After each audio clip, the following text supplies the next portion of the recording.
която участвахме в проекта на Еразъм Плюс.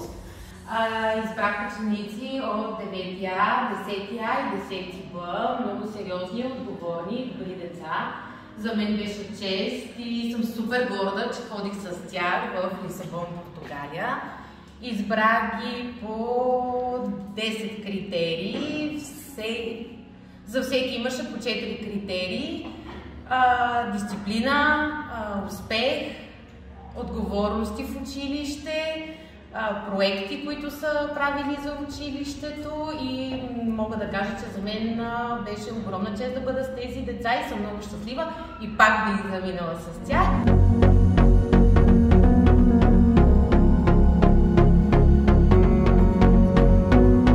Аз се радвам, че бях избран в този проект. Радвам се, че успях да отида до този хубав град.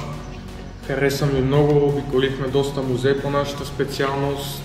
Също така и компанията ни беше хубава, забавлявахме се доста.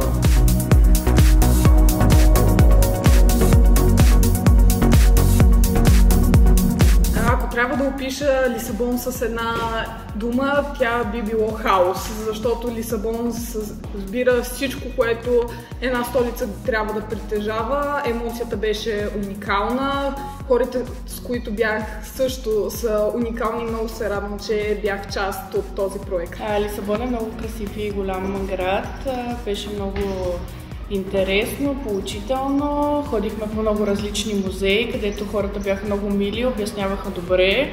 В музея на фармацията научихме много неща, които да ни помогнат по нашата специалност и да научим нещо ново.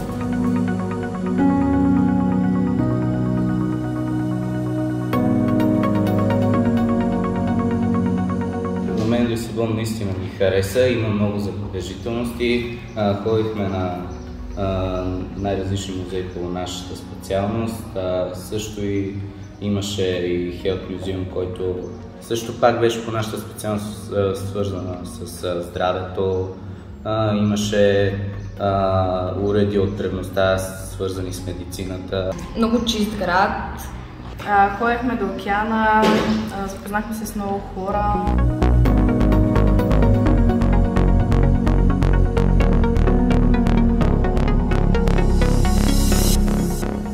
Лисабон е уникален град, много ми хареса архитектурата, музеите, които обиколихме, и се радвам, че успях да го посетя.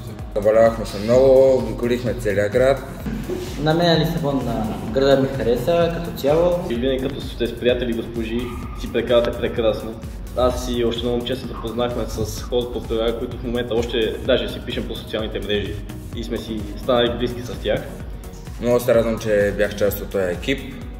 Впечатленията ми от Лисабон са само позитивни и се радвам изключително много, че бях там с едни прекрасни хора и прекрасна госпожа.